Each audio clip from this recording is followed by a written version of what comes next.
Hi, welcome to another episode of the Bass Extravaganza.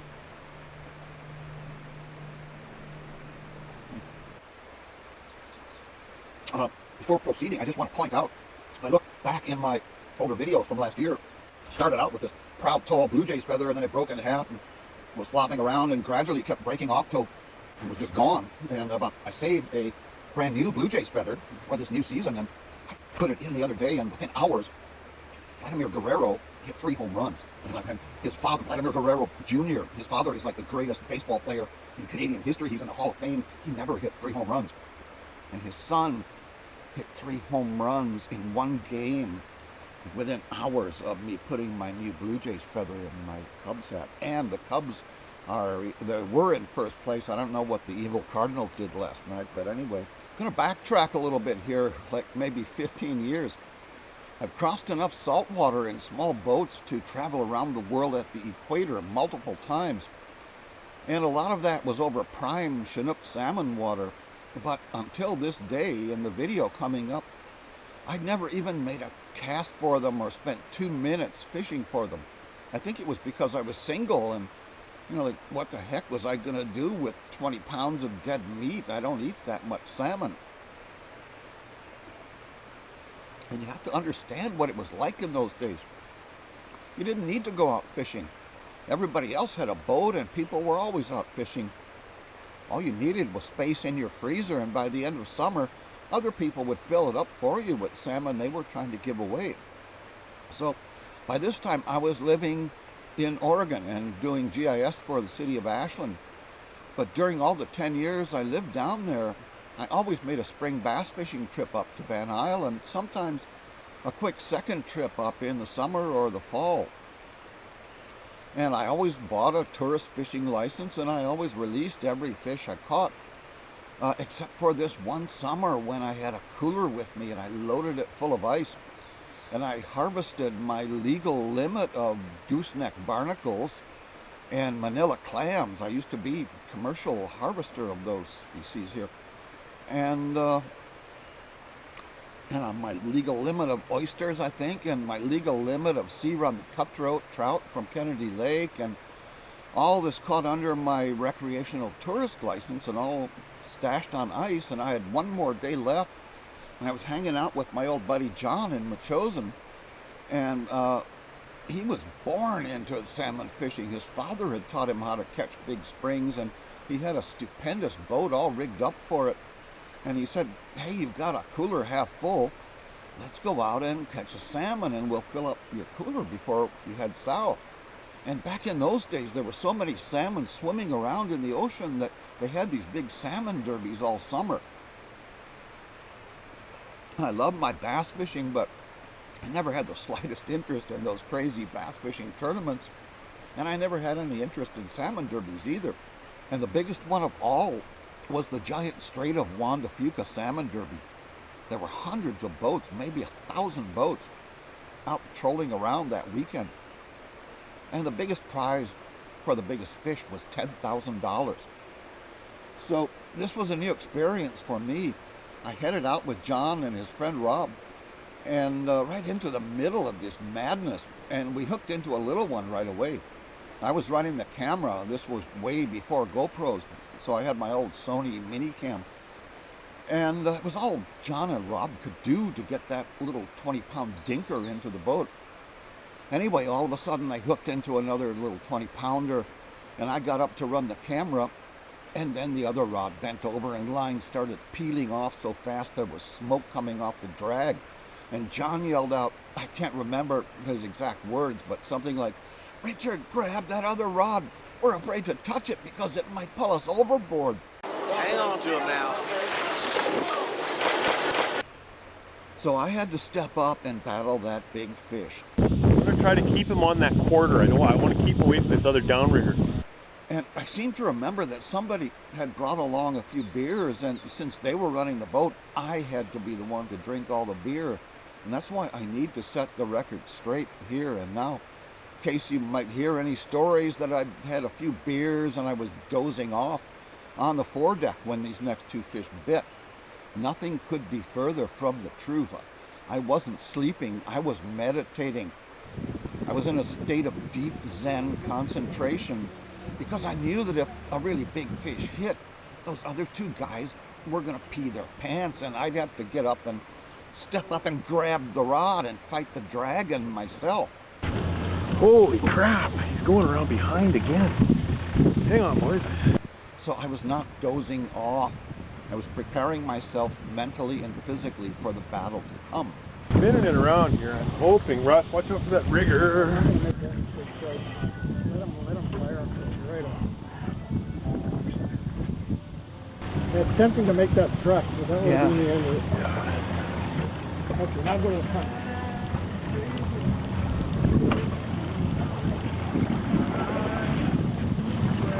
Oh, I love this fish. I'd take it out of gear if I thought it was going to help.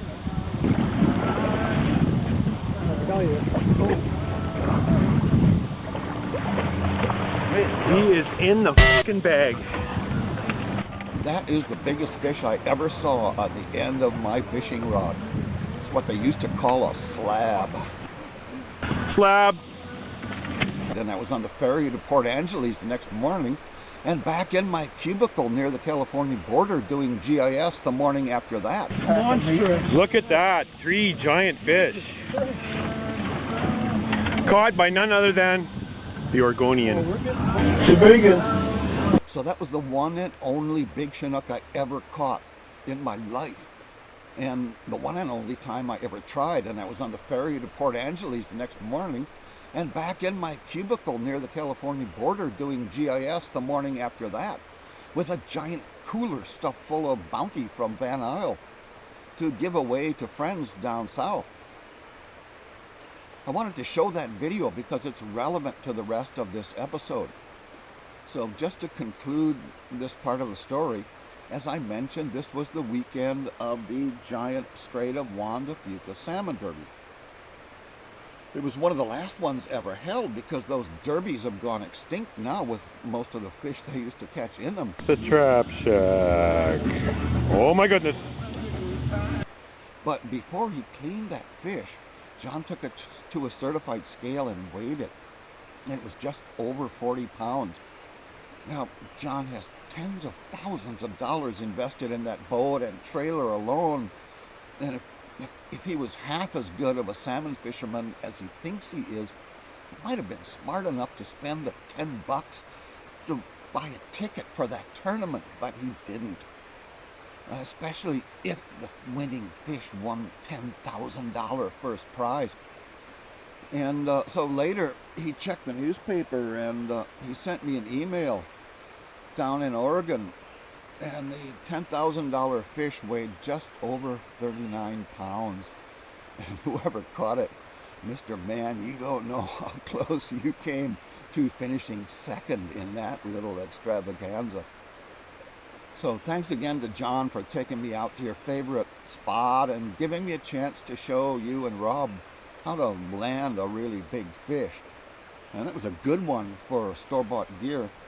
I think I probably would have caught a bigger one if I'd been using a hand-carved lure out of Super Cypress Cedar, but it's hard to forget that on some level you still owe me 10 grand. It's just like the old proverb. If you go out to slay the dragon, and if the dragon actually happens to show up for work that day... What's going on here? They seem to be sleeping. You can't change your mind and turn around. It's his fault. You have to kill the dragon. And that finally brings us to the introduction to this episode. We're going to take a break from my constant whining about fish habitat and get back out on the water. I'm going to rummage back in time through my huge video archive from the days when I was out fishing and filming. And this episode is about jumping in the car and heading out to explore places I've never fished before. I'm also going to give a demo of how I like to use my highly modified pontoon boat and electric motor to do that kind of exploration. I call it the stealth bomber. So let's hop in the old Volvo and head up to the opposite end of Van Isle from the one where all the people live. If you drive up the island highway past Nimkish Lake and past Port McNeil, but before you get to Port Hardy, you can turn left on Highway 30, which leads to Quatsino Sound. And before you get to the ghost town of Port Alice, the victim of another drive-by shooting by the clear-cut logging monopolies, you cross over the Marble River, which flows out of Alice Lake. Alice Lake is fed by 4 other big lakes: Victoria, Kathleen, Benson, and Maynard. The Marble River that flows out of Alice Lake, along with the Benson River that flows into it, are listed as fly fishing only, but the lake is open to spin fishing. The Marble River is a legendary steelhead stream. I'd read about it half a century ago when I was a kid growing up near Chicago. So that's a long time to look forward to a fishing spot. And you can begin to see why just by looking at it in Google Earth. Its extreme low flows are dampened by the huge lakes upstream, and it's one of the last major rivers here on Van Isle that has not been ruthlessly clear-cut right down to the bank. It still has a functional riparian zone of huge old trees. It looks deep and narrow with a variety of fish habitat, including deep pools and stable riffles. I scrolled across due east in Google Earth. Compare the Marble River channel with the clear-cut wasteland of the mighty Nimkish, just 50 kilometers away. The Nimkish is very wide, very shallow, monotonous, featureless. The Marble looks like a place where a fish might actually want to hang around for a while. Okay, that's enough ranting about fish habitat for this episode. There's a boat launch into Alice Lake on the south side of the highway and a public campground along the river on the north side. The first question was, where does the lake end and the river begin? It's fly fishing only on the rivers below and above. This is a humongous lake. It opens into a smaller basin just up from the bridge, followed by a narrows, followed by a second larger basin, followed by a second narrows that leads into the main body of the lake. There were no signs anywhere indicating where the lake ends and the river starts. So on my first time out, I assumed that the lake ends under the bridge. It's shallow in front of the boat launch, and there were big fish swirling in the lake tail out. So here I am. I'm at the tail out of Alice Lake. It's Alice Lake, a big lake up that way, draining out here into the Marble River and down into the ocean. There's some big fish skating around in the shallows here. I was using a huge store-bought Mep spinner. You can see I'm throwing it on this garish giant Mep spinner with an orange body. They won't fail to see it. They might not bite on it, but they're going to see it. I got no bites among the risers, so I drifted down towards the bridge. There's some beautiful water up here, but no fish. I switched to a less shocking lure. I switched to a plain Meps, a homemade Meps with a tiny single barbless hook. This was beginning to become a river, not a lake, and I was just about to turn around when I had a bite. All right. I got heckled by a couple of guys standing on the bridge telling me I was in the fly-only zone. My apologies for breaking the law. It's like a coho. This is a complicated lake outlet, and it was my first time there, and I still have no clear idea where the lake ends and the river starts. But by now I was clearly down in the river where I will not go again with a spinning rod. It still had some power. Even if it didn't have the speed it had a month ago out in the Sound.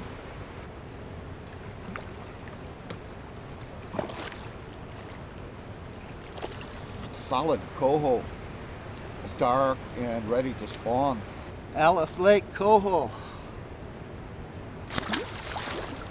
It would have been much better to say hello to each other a couple weeks ago on the other end of a fly rod. As I was launching my stealth bomber, a couple guys showed up and launched an aluminum boat with an outboard. It was fall and they were out mushroom picking. And I asked them where their secret chanterelle hotspot was so that I could go up there and help them harvest it along with them, and they wouldn't tell me. But they did tell me that they'd seen big fish swirling out in the lake up past the second narrows, probably cohos, so I kept that in mind as I headed back up into the slack water of the first basin. The first narrows is very deep, and it's crossed by a logging road bridge. I was trolling a big spinner when I got a bite. So I'm up here at the first narrows in Alice Lake. You can see the highway in the background. That's the boat launch down there. Below the highway is Marble River. Caught a small coho there, dark and beat up. So I thought I'd stop here. There was a couple mushroom pickers, that old guys, crazy old guys that just left in an aluminum boat, headed up the lake to go chanterelle picking commercially. And they told me that there's fish rising up here, cohos, and I see them right ahead. So I started trolling through here. I had a hit on this great big map spinner. Missed a hit. Kept on trolling, and I had on great big. I thought it was a steelhead or a coho. It was a big cutthroat. It looked like a big cutthroat trout. And the battery ran dead while I was trying to land it. And it got off. So I never learned for sure what it was. It was a great big cutthroat. It looked like a 17, 18-inch cutthroat, but it got off before I could get a good look at it. I continued on into the second basin, into the area where the shroom hunters had seen the risers, and they weren't lying. I saw some big swirls, so I stopped trolling, had a sip from my thermos, and started tossing a few casts around. And it didn't take long before I got a bite.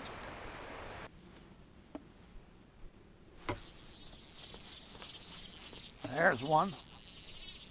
This fish was big and strong and silver. I thought we might run into one of those. It's probably a big coho. I carried so much weight on my right shoulder over the years that my backbone is no longer straight up and down. Look at him tow my boat. Hey, I'm going faster than I do with my motor. I'm going backwards. It curves like the letter S. S for scoliosis. You can feel the line. Oh, there he goes. Getting closer. Most of the time I don't even notice it. Probably a big coho. But sometimes it hurts really bad. Come on, big boy. And this was one of those weeks. I was hurting, and that big fish had no respect for my aching back. This is good therapy for scoliosis. Almost as good as my chiropractor in Victoria.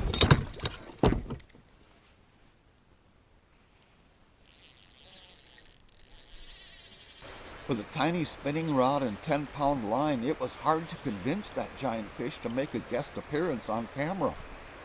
Some fish just don't want to be movie stars. This will stretch your back muscles out. The tiny hook will hold in the fish's lip as long as you keep the line tight.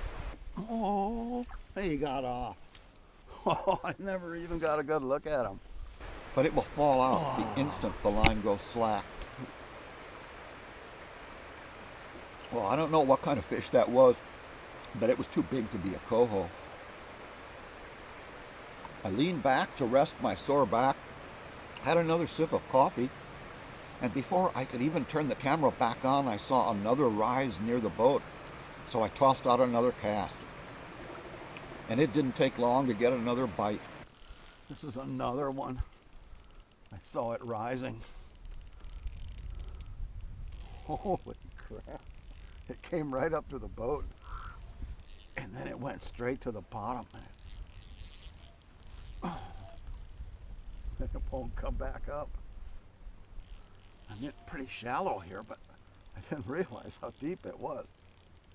Oh, man.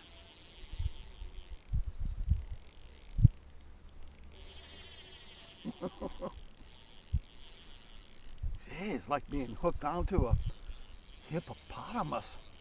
There it goes. Coming up now, but pulling out line.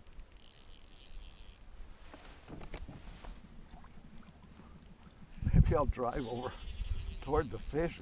It doesn't seem to want to come my way. Now here it comes. Here it comes. Here it comes. Wow, what a slugfest. It must be big cohos. Holy smokes. Just can't move it.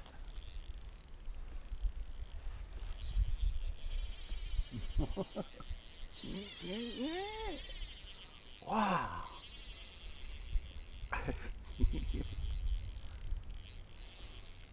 What the heck? Gotta drive. You have to drive back over to where the fish is. It's gonna take out all my line. I just put new line on. What if it swims back to the ocean? Come on, fish, at least let me get a look at you.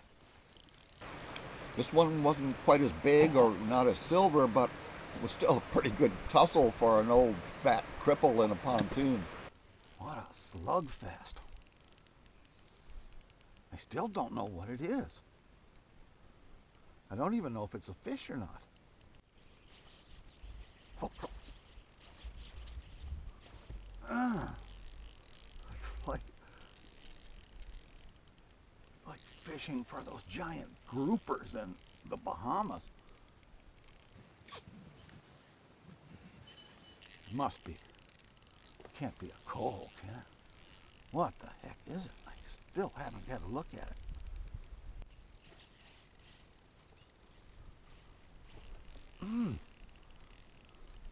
It does not want to come near this boat.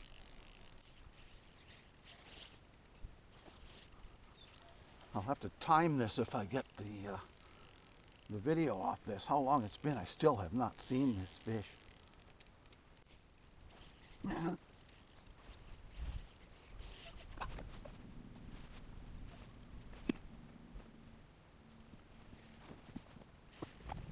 can't move him from this one spot.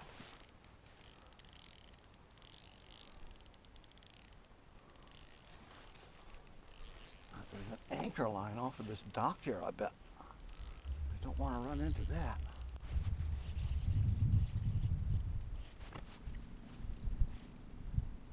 See if I can lead him gently away from these anchor lines. Oh, there it was. I saw it roll. It got up near the surface there.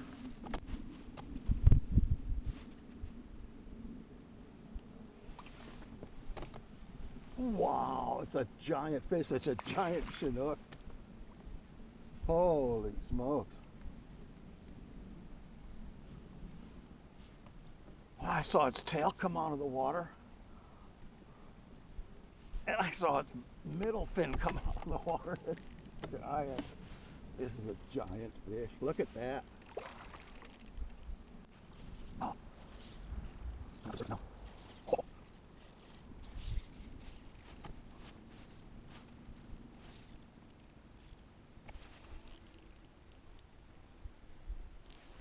Come on, big boy. What am I going to do with you? Oh, look at it.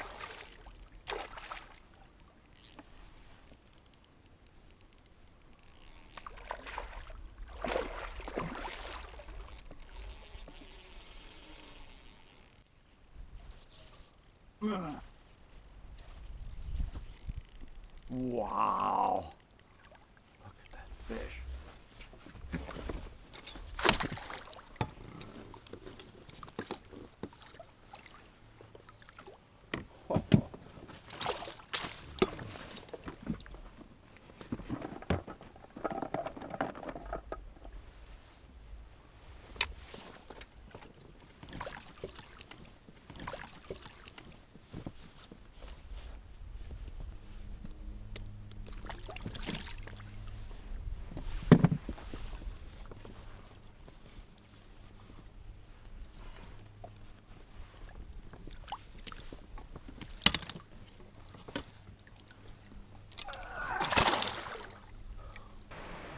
That is the biggest fish that ever volunteered to come aboard the stealth bomber and pose for the bass extravaganza. Most of my body and all of my heart wanted to keep on fishing. I suspect I might have gotten another bite around there. But the area where the backbone meets up with the hip bone was screaming, no, no, no, you are not going fishing anymore today. And if there's anybody out there in assisted living, you can probably understand what I'm talking about. So I turned around and headed back to the mother Volvo. But that was a wonderful morning for me. How much habitat I could explore fast with my customized rig compared to oars or a float tube. On the way back, I noticed people on shore when I came out of the second Narrows, and we started a long distance conversation.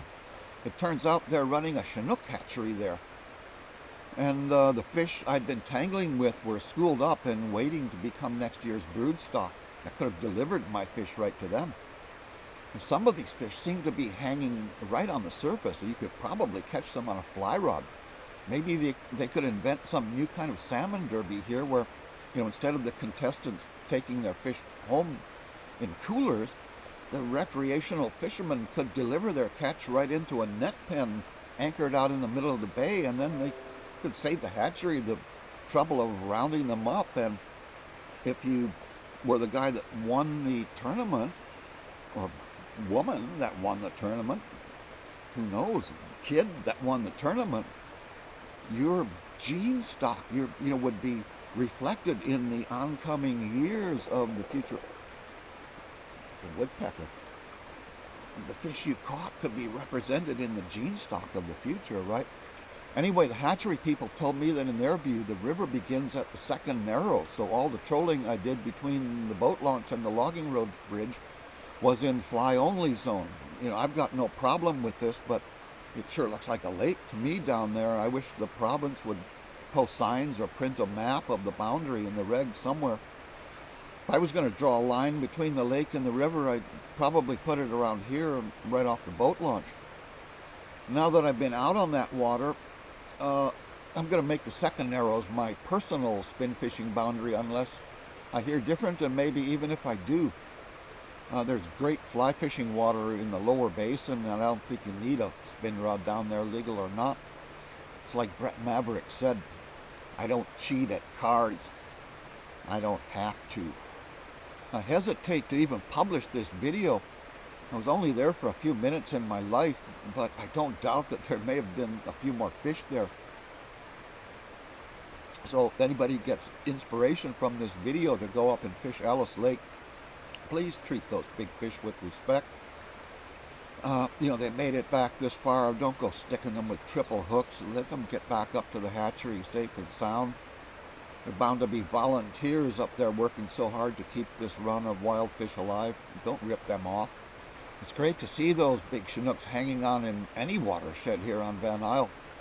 And my only complaint about this hatchery is that I wish they'd also grow a run of some kind of fish that were a little bit smaller, like for senior citizens who just want to go out and catch a couple for the frying pan and don't want to have to spend half the day in mortal combat with a giant dinosaur fish. But anyway, for the sake of my back, I decided to head back to the other end of the lake and go look around up there, maybe for a spot where the fish might be a little bit smaller.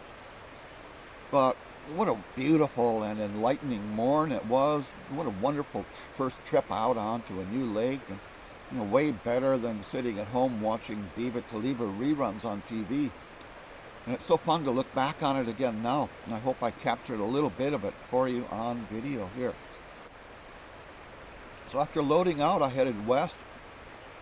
Alice Lake is like an inland sea in the heart of darkness at the end of nowhere, but one of the cool things about it is that just past the lake, the highway hops over a low pass and right down into the derelict logging town of Port Alice.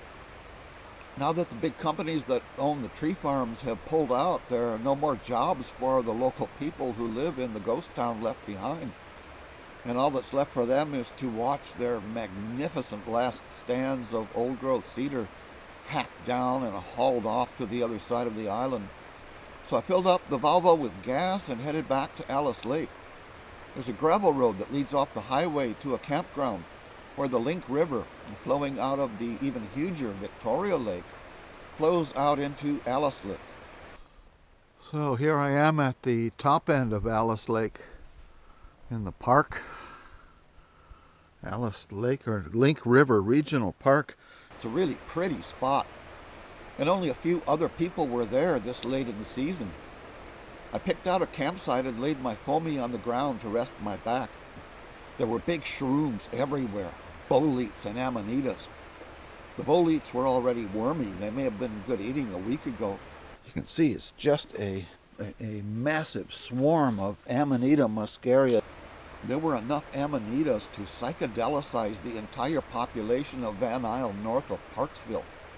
I thought about nibbling a few to see if they might make me forget about my sore back, but I had more exploring to do in the earthly dimension before venturing into the astral plane, so I drove onward to explore.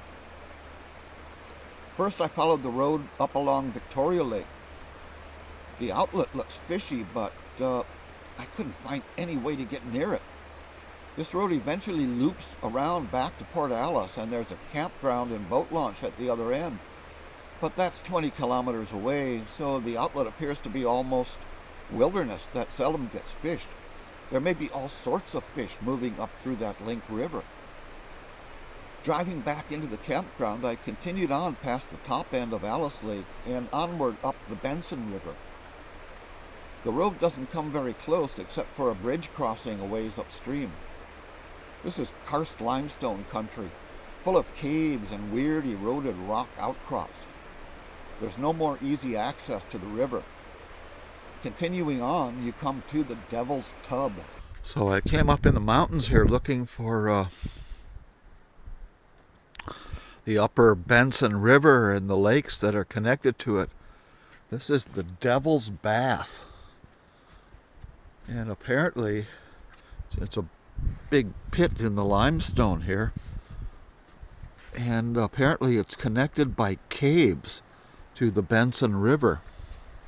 So underground here you can swim through holes in this, through caves in this karst limestone, and come out in the Benson River. This is a cenote, a big deep hole dissolved into the limestone. It's connected by underground caves to the main river, so theoretically you might catch a steelhead in there. But remember, it's fly only. Some of the guys in the fly club might be able to cast down in there from the viewing platform, but not me. See, this is all limestone. Whole country is limestone here. I drove a little closer to this edge than I planned in order to get a good picture. This is the Devil's Bath. Cenote. The Devil's Bath. The devil's not here today. I think he has other cenotes down in the Caribbean. He goes there in the winter. He comes here in the summer. I continued on up to the next lake upstream, Kathleen Lake. At the top end, right near where the Benson River flows in, I had seen a little road in Google Earth leading to a possible access, so I checked it out. The road is there, leading down to a beautiful campsite and boat launch. But the last few hundred yards was steep, and I'm not sure my poor little Volvo would have had the clearance to make it back up there. I was drooling to launch my stealth boat and motor down to the outlet. So this is Kathleen Lake. It's the next lake upstream from Alice Lake on the Benson River. And beautiful campsite here. Unfortunately, I don't think my Volvo, I'm not sure if it'll make it up that hill or not. Might be four-wheel drive only.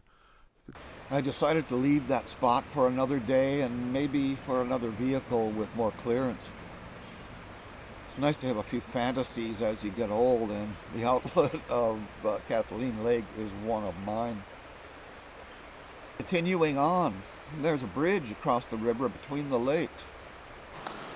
This is the this is the Benson River between Kathleen Lake and looking up towards Benson Lake. This is looking down the Benson River. That's Kathleen Lake in the distance. And then the road runs along Benson Lake to a boat launch. There's an abandoned mine along the south shore of Benson Lake, and they used to dump the mine tailings right into the lake. And apparently they didn't just kill all the fish, they killed every single form of life, big enough for the scientists to study. The insects, algae, plankton. Now they've stopped mining and the lake has come back to life. And there were a couple guys out there in a boat patrolling, and they said it was good trout fishing there now. And it was twice as easy to get them to bite now because the fish have two heads nowadays. Well, they didn't really say that, I just made that up. So I followed Benson Lake around towards the hydro plant, but that road was gated, so I headed up the upper Benson River. This is the famous disappearing river that flows along until it pours into a hole in the ground. And then it runs underground for a while before it comes back to the surface again. And remember that the underground part is still fly fishing only. And there are many more weird geographical features around here. It would be worth a trip up here without a fishing rod just to hike around and explore some of them. But not now. I headed back to my camp at Link River and fired up some beaners and weens over the campfire and watched the stars come out over the old growth on the far shore of Alice Lake. And for those of you who'll never get up there to see it, let me tell you, that was a mighty fine sight. When you get old, you remember things like that.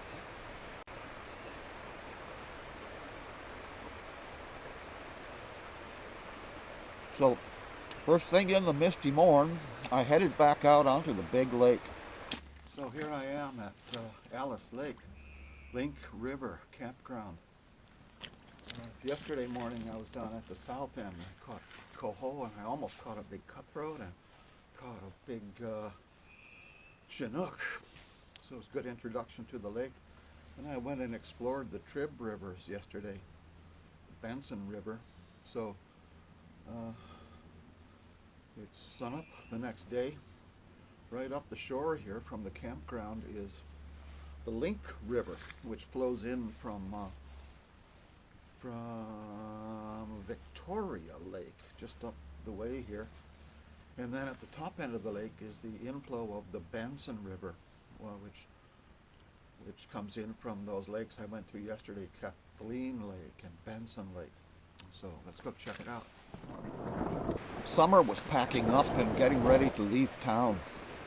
Maybe head south and hang out with the devil at one of his cenotes in the Yucatan for a while. But I had a steaming mug of vitamin C, and that was a perfect match for the morning chill. I love being the first person out on the lake in the morning. It's even more exciting sneaking around and exploring new water, especially after getting a taste of the action yesterday. No lifeguard on duty today. There was another bank of fog at the bottom end of the lake where I'd been fishing yesterday. Big old growth snags over there. There was mist on the lake and a heavy fog drifting out of the valley where I was heading. You don't need to catch fish to make it worth going out on a scene like this. Stiff wind blowing out of the fog bank, wreaking havoc with my audio pickup. If I had a better cameraman with high-tech gear, I wouldn't have to deal with this.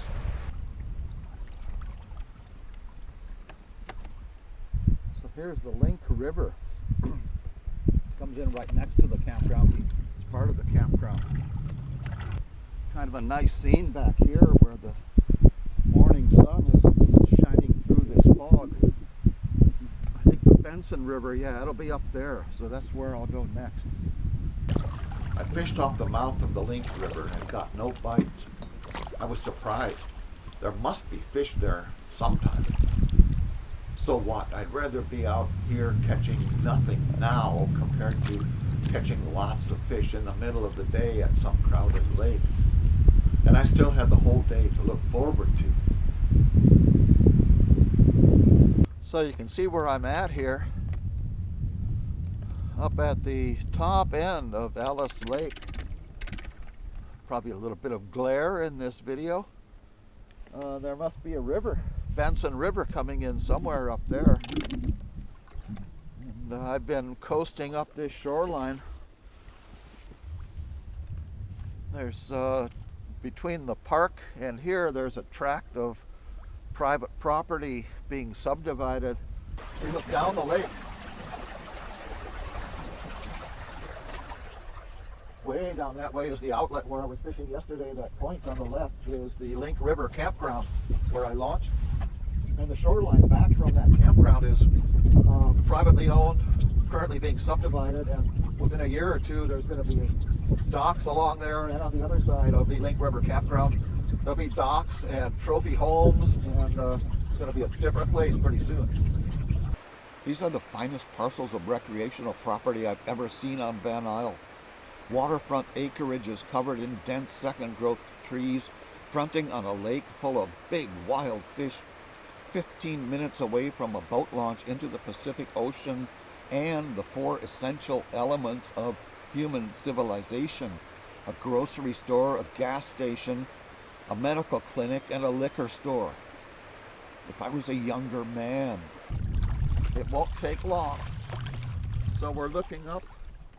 Somewhere up here is the Benson River and the Devil's Bathtub and the Eternal Fountain and all these crazy karst formations. So let's go have a look. So I'm getting up to the promised land now. That must be that little ripple on the water. That must be the outlet of Benson River. Looking back down the lake here, haven't seen a trace of a fish anywhere. Some really nice shoal water, nice looking weed growth on the bottom, but boy, I haven't seen a trace of a fish up here.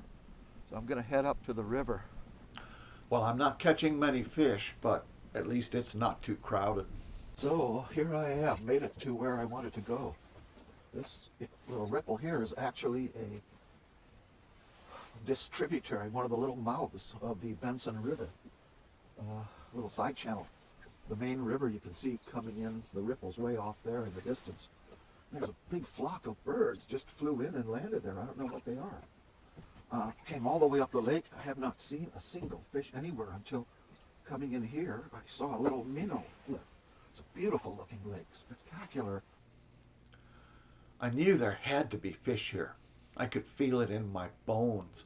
Fish. Right up there. I threw another cast out into the morning mist. I could feel the bite coming. And there it was. There's one. Hey, man, did you see that jump? Wow, this is the rare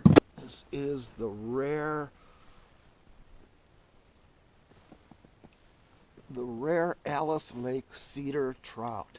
It's evolved over thousands of years to mimic a piece of bent wood. Gotta put that one back in right away. Single barbless.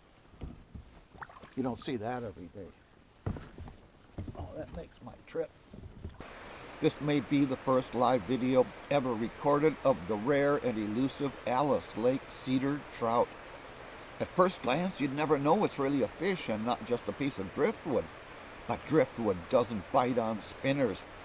And driftwood doesn't jump out of the water when it feels the hook. Did you see it jump? And you saw it first, right here on the Bass Stravaganza. Well, that was pretty cool. How can you top that? The rare Alice Lake cedar trout. Anything would be a letdown after a rare trophy fish like that. Caught on single barbless. But I had to keep on fishing. I could see big swirls off the river mouth, so I threw my spinner out past the drop-off and waited for something to chomp it. And it didn't take long. Well, that didn't take long. I don't know what it is. It's cutthroat, I think. At first I thought it was a fat harvest cutthroat. The view down the lake was so pretty, I didn't care what kind of fish it was. Just being the only person around to see it was worth the effort of getting up there. And any fish on my line was a bonus. Whatever it was, it put up a pretty good scrap before I managed to lead it into the net.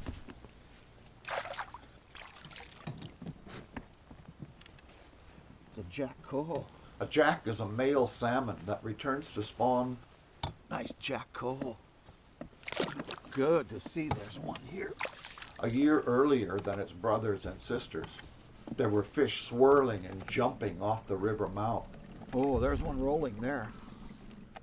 This is my kind of fishing.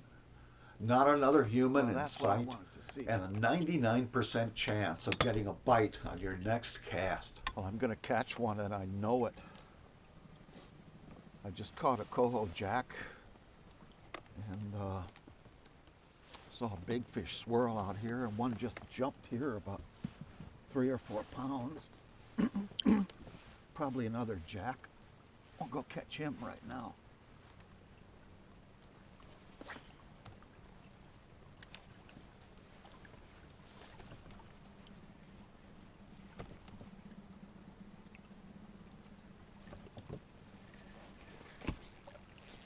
There's one.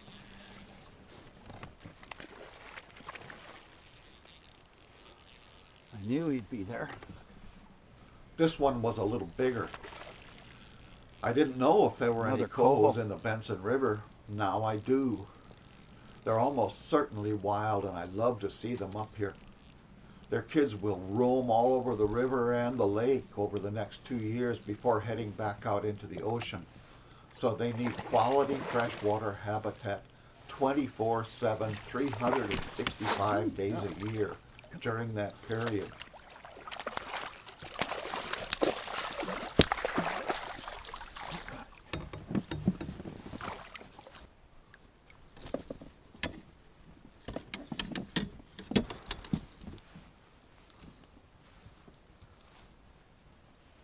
Notice the hook falls right out.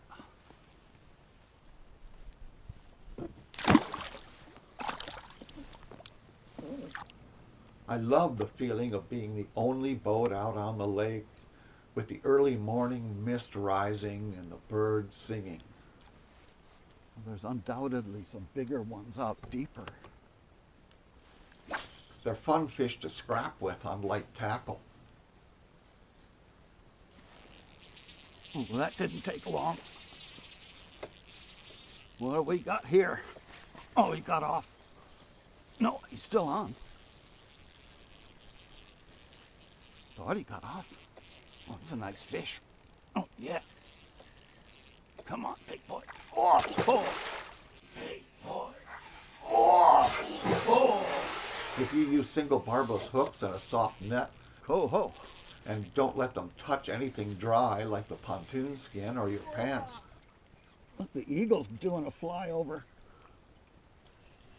You're drawing attention to yourself, mister.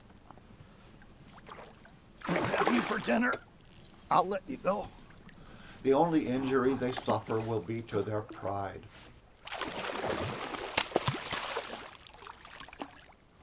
Oh, wrapped up. Come on.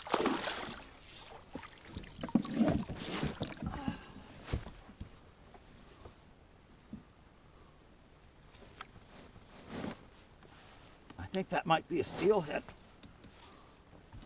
I think that might be a summer steelhead, huh? I don't know. What do you think?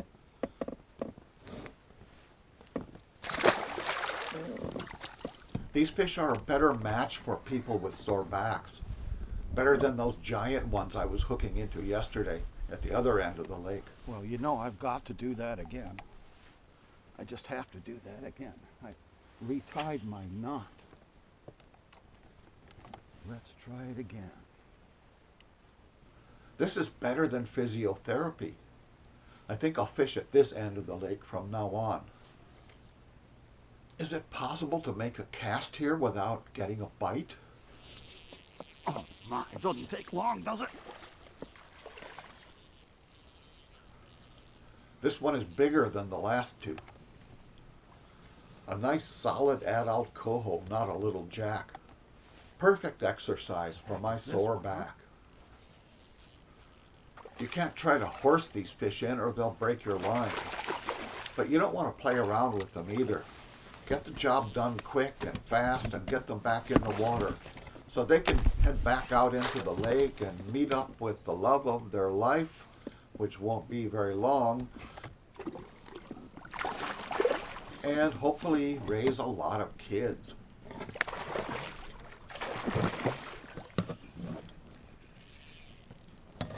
What are you?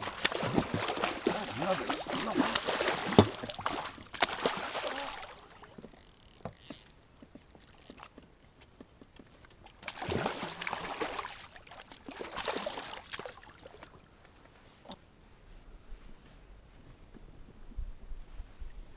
It's got to be a coho, right?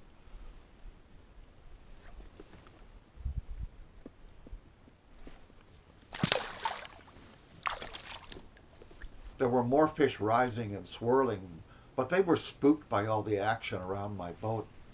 And I'd seen what I'd come to see, so I decided to call it a day. Well, you can see fish rolling and porpoising out there. Look at them. Big school of them. The only human footprints are mine.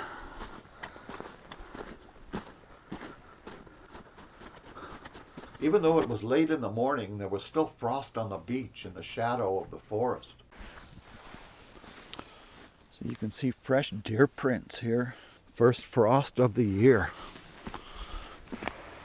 So that was my first trip up to Alice Lake and Benson River. I hope it won't be my last. And I hope I captured a little bit of the spirit of that place for people who have never been there.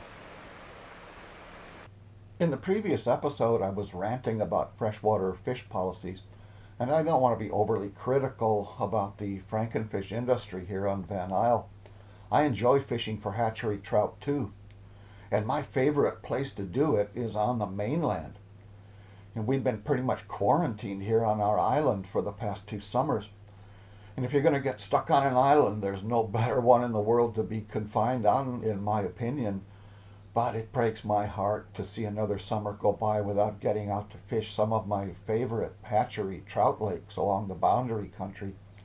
Not to mention the superb wild rainbow fishing in the Similkameen and the Kettle and Granby rivers. I miss it so much that I'm going to delve into my old video stash and head back to the days when I was there and relive some of my memories just like I did at Alice Lake. So there being some big fatties jumping out here already. And trust me, watching Humpty Dumpling operate a fly rod, it is embarrassing to admit, but believe it or not, that's what I'm going to be fishing with. It is like watching a drunken clown do brain surgery with a chainsaw. This little, my God, I don't even know what to call it. It's embarrassing for a bass fisherman to tie something like that on the end of your line and expect to catch a fish. And this is a man's lure here. That's the kind of thing we fish with on Vancouver Island and down in the valley here. Look at that. I've squashed mosquitoes bigger than that.